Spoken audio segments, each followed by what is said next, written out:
Hello दोस्तों, श्रीमद् भगवत गीता के बारे में बहुत सारी गलत धारणाएं हमने अपना रखी हैं। न सिर्फ दूसरे धर्म बल्कि स्वयं कई हिंदू भी ठीक से गीता को नहीं जानते और गलत धारणाओं के चलते इस अमृत का स्वाद चख ही नहीं पाते। तो चलिए शुरू करते हैं एक एक करके।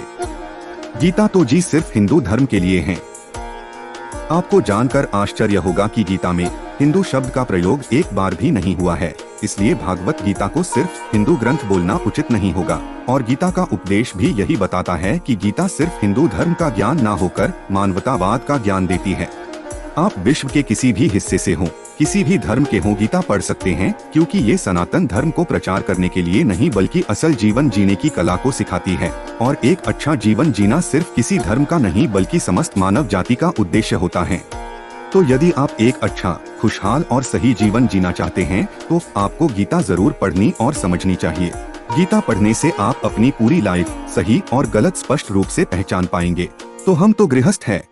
कई लोग बोलते हैं कि हम तो जी गृहस्थ है, तो हम क्या गीता पढ़ेंगे। लेकिन आपको समझना चाहिए कि गीता का ज्ञान भगवान श्री कृष्ण ने अर्जुन को दिया था, जो कि सुपर डुपर गृहस्थ है। जी हाँ, अर्जुन की 4 पत्नियां थी। पहली द्रौपदी, दूसरी उलूपी, तीसरी चित्रांगदा और चौथी भगवान श्री कृष्ण की बहन सुभद्रा। आपकी तो सिर्फ एक ही है, या अगर अभी एक भी नहीं तो आपको पढ़ना चाहिए कि कैसे आपका सामान्य चुनौतियों भरा जीवन एक सुखद खुशहाल जीवन बन सकता है।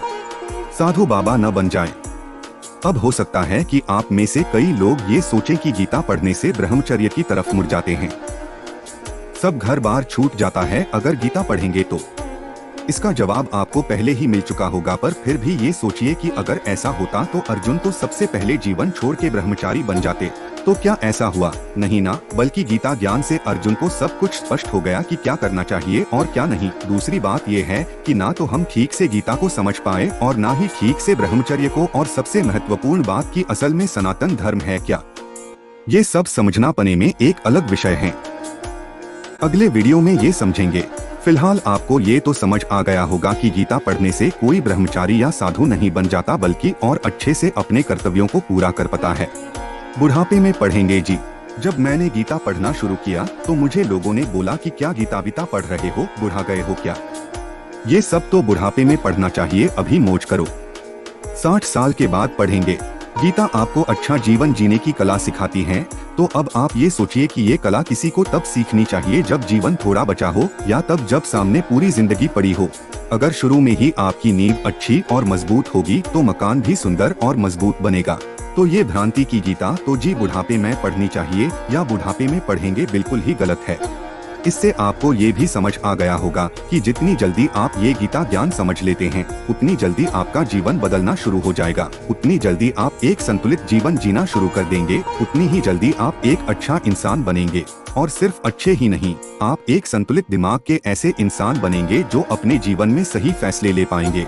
और अच्छे और सही फैसले लेने वाला व्यक्ति समाज में सम्मान, प्यार और अच्छी स्थिति पाते हैं। टाइम नहीं मिलता वरना पढ़ लेते। जी हम तो पढ़ना चाहते हैं पर टाइम ही नहीं मिल पाता। इस घर गृहस्थी के कारण बहुत जिम्मेदारियां हैं साहब। तो क्या आप भी यही सोचते हो? इस प्रश्न में ही इसका उत्तर है। टाइम नहीं है इसलिए तो पढ़नी चाहिए। मतलब टाइम इसीलिए नहीं है कि हमने अपना टाइम सही तरह से सही जगह मैनेज नहीं किया है। और गीता आपको आपका टाइम मैनेजमेंट भी सिखाती है।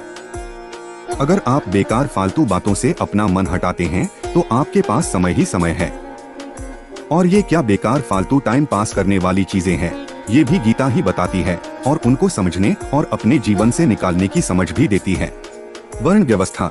कई कम ज्ञानी ये भी बोलते हैं कि गीता में ही वर्ण व्यवस्था के बारे में लिखा है। हिंदू धर्म ने ही ये ब्राह्मण, क्षत्रिय, वैश्य और शूद्र को जन्म दिया। हाँ ये सच है, वर्ण व्यवस्था के बारे में गीता में ही लिखा है, जिसे अपने फायदे के लिए लोगों ने तोड़ मरोड़ के पेश किया। दरअसल गीता में जो वर्ण व्यवस्था के बारे में बात की गई है वो किसी कुल में जन्म लेने से नहीं बल्कि उसके कर्मों के आधार पर की गई थी। मतलब ब्राह्मण वो नहीं जो किसी ब्राह्मण के घर पैदा हुआ हो, बल्कि ब्राह्मण वो होगा जो लोगों को शिक्षा देगा, वो जो धर्म का प्रचार करेगा। उसी तरह शूद्र वो नहीं जो किसी नीची जाति के घर में जन्म लेगा।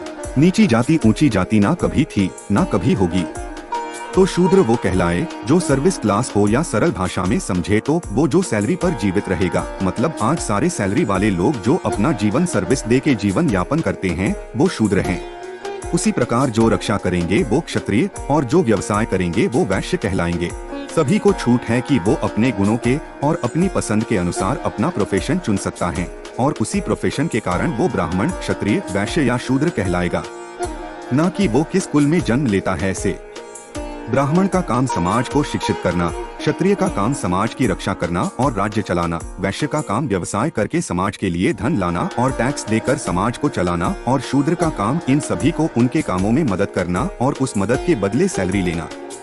अगर आप गौर करेंगे तो ये भी समझ चुके होंगे कि इन सभी की एक दूसरे को बहुत जरूरत है।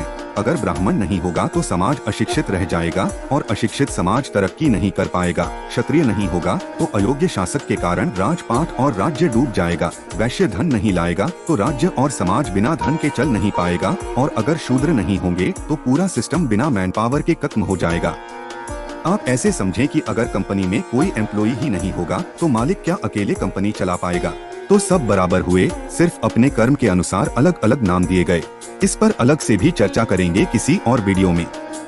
इसलिए गीता के बारे में या सनातन धर्म के बारे में जो भ्रांतियां हैं वो तब ही खत्म होंगी जब हम इन्हें ठीक से समझेंगे।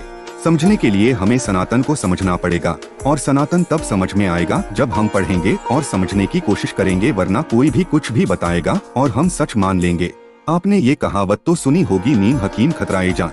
अगर आपको किसी भी चीज के बारे में थोड़ा पता होगा या ऐसे लोग जिन्हें खुद थोड़ा ही ज्ञान होगा उनसे पता करेंगे तो आप सुनी सुनाई बातों पर विश्वास करोगे, और जब आपके पास अपनी बात रखने का ठोस ज्ञान नहीं होगा तब आपके पास कोई विकल्प नहीं बचेगा कि आप सामने वाले के तर्क को काट सकें, और फिर वो जो बोलेगा वही सत्य होगा और वही मान्यता होगी।